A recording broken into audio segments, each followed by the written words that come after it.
Welcome back, dear viewers. You're still watching Nile Cruise on Nile TV, and today we have a very exclusive episode of Nile Cruise where we're bringing you, dear viewers, from the Museum of Ahmad Shawqi, the Prince of Poets. And of course, after Ahmad Shawqi gained great popular fame both in Egypt and in other Arab countries, he wrote national poems that support the Arab revolutions. And on every national occasion, he wrote a poem about each and every revolution. His poets' texts have become one of the most influential works in the world and circle of literature, of course, which led to the decision to hold a conference to honor Ahmad Shawqi in Cairo in 1927.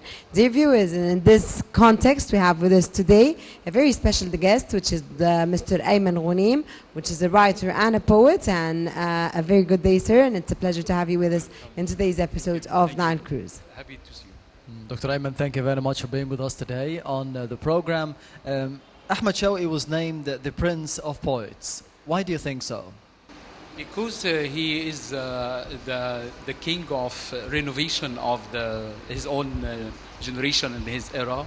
And the importance of Ahmad Shawqi lied upon after the poet Mahmoud Sami al-Barudi. He began to renew and put the pieces of new poems and new poetry in the Arab literature as a whole. So all poets like Hafiz Ibrahim and Khalil Mutran supported him and gave him the title of the Prince of Poets, because he gave them the beginning and the start of renovation of the poetic elements of the Arabic literature. Sir, Ahmad Shawqi is one of the pioneers, of course, of the Arabic poetry and the Prince of Poets.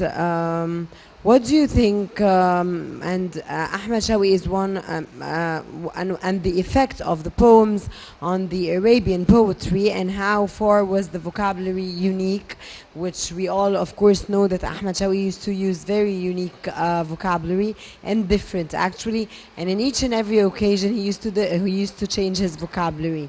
And, of course, the difference between Ahmad Shawqi and any other poet. In fact, according to the culture he faced and he lived through the Western civilization in French civilization, especially, he wrote a lot and read a lot about French literature.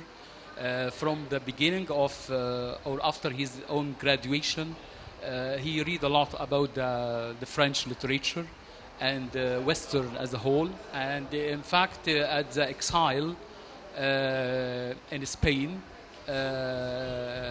he read a lot about the Arabic and Islamic civilization, so he mixed between two civilizations, so he was very unique in his own words, using a specific vocabulary which combined between the two civilizations like this. And especially he was keen on using the difficult words that the people actually forgot about, because he is one of or the king of words and vocabulary. Yes, Mr. Ayman, you said that he was the main leader of renovation in poetry at the time. How was poetry before Ahmad Shawqi and after him? In fact, the poetry was neglecting the cases of the era itself, and focusing on the romantic and the vision of the poet itself, being aware of the era and the challenges that faced at that time. And Shawqi, the prince of poets, managed to return the poetry again among the streets, the minds of people, and the events that his era witnessed. So this is a kind of renovation and paved the way for the poets which comes after, like I said before, Hafiz Ibrahim and Khalil Mutran and most Arabic poets.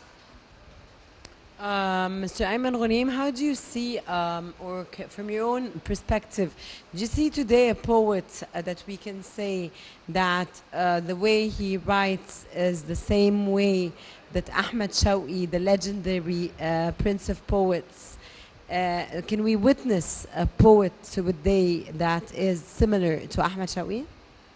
In fact, it is very difficult to get a good one like that because he is one of the best of all Arab literature that we will never see through his own seriousness, through his vocab, through his topics he deals, through the poetic analysis using the poetry in all kind and all branches of literature, like plays, even novels itself.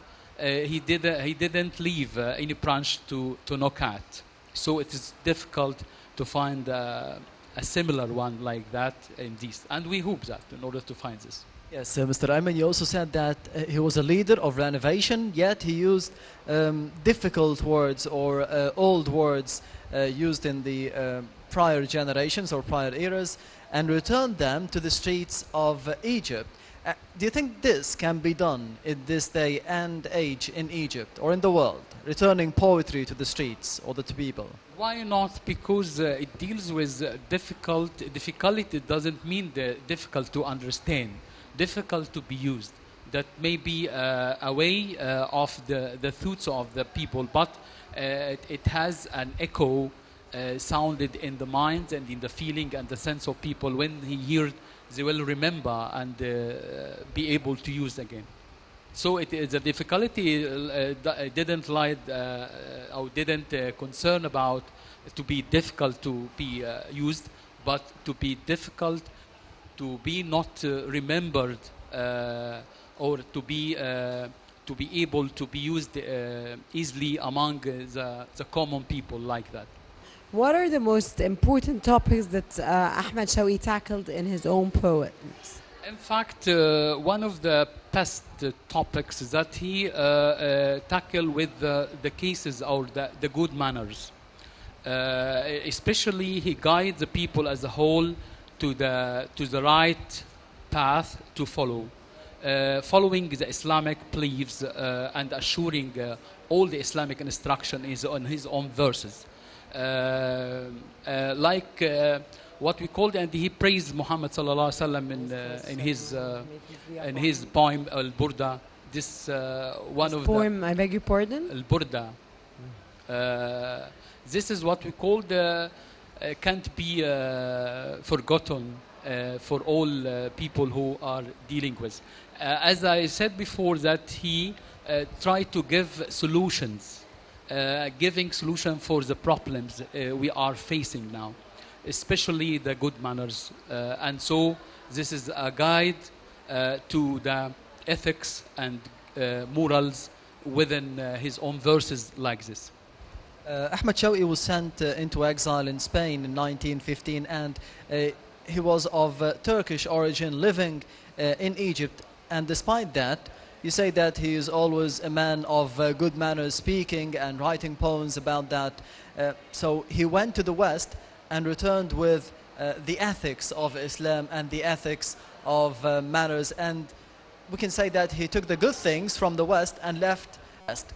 Not right now or nowadays, it is kind of the opposite. We go outside of Egypt or outside of the Middle East and we return with not the best of ethics and not the best of manners. Why do you think this happened in the early 1915 or right now in the new millennium? In fact, if you are touching the faith of and the sincere of our religion and find what we call how to approach to the main and the original facts, that you are going to follow the good one. And Ahmad Shawqi was sincere in his own words, and he was a good man before a good poet. He was brought up in the palace of Khediwi Ismail, because his grandmother was working at that time and was following the Egyptian rules and the Islamic rules as a whole. And he has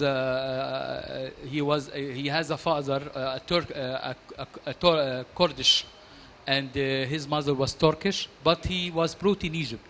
And you know that the streets even talk in Islamic beliefs. Even all the instructions we were brought up, how he was brought up like us now. This is depending on the Islamic beliefs, and this is that guide him to the right way in his own thought and his own writing, and every little piece in his verses of his own poems. Dr. Ayman, if we come to compare Ahmad Shawqi, of course, to Shakespeare, is there any similarity from your own point of view? And if there is, in what way? In fact, there is a good, or there is a very big similarity between them, because both of them tackle all and knock at the door of literature, as I said before, because he writes poetic poems. He writes poetic plays.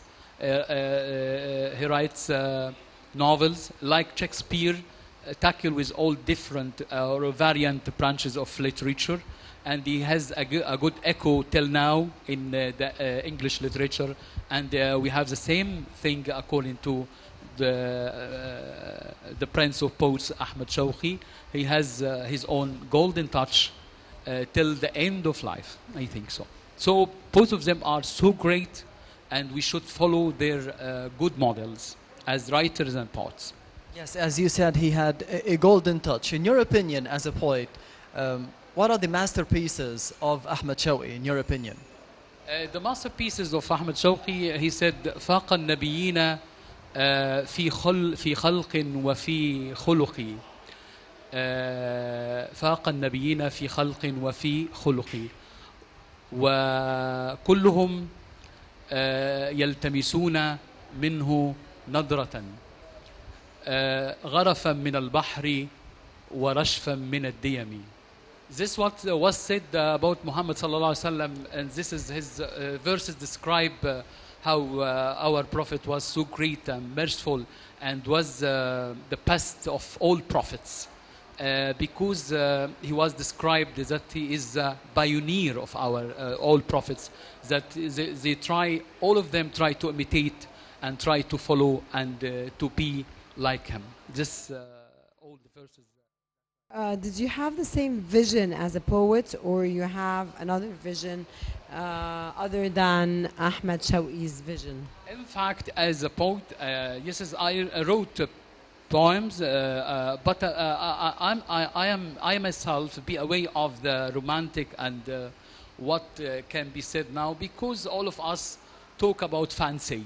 Fancy occupied our minds, and they forgetting all the facts that form our own life. So I myself have the same vision in order to interfere with the problems and giving solutions for it.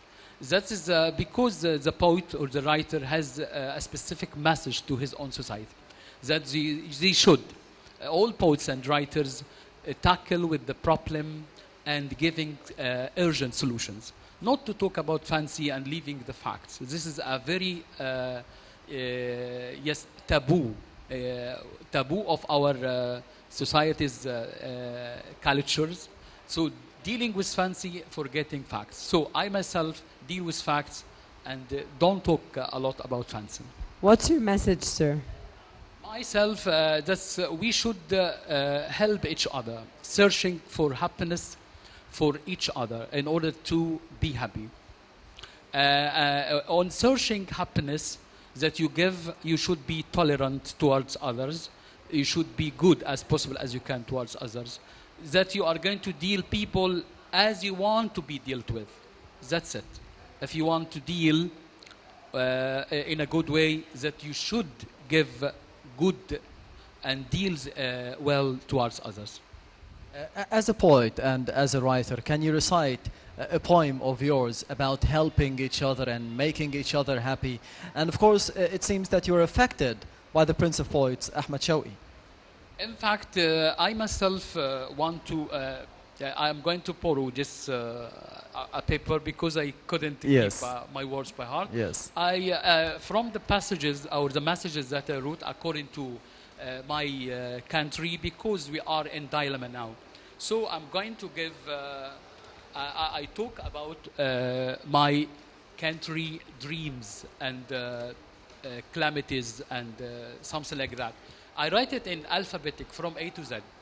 Every little letter express a case and giving and push the people or the Egyptian especially in order to follow the good ways.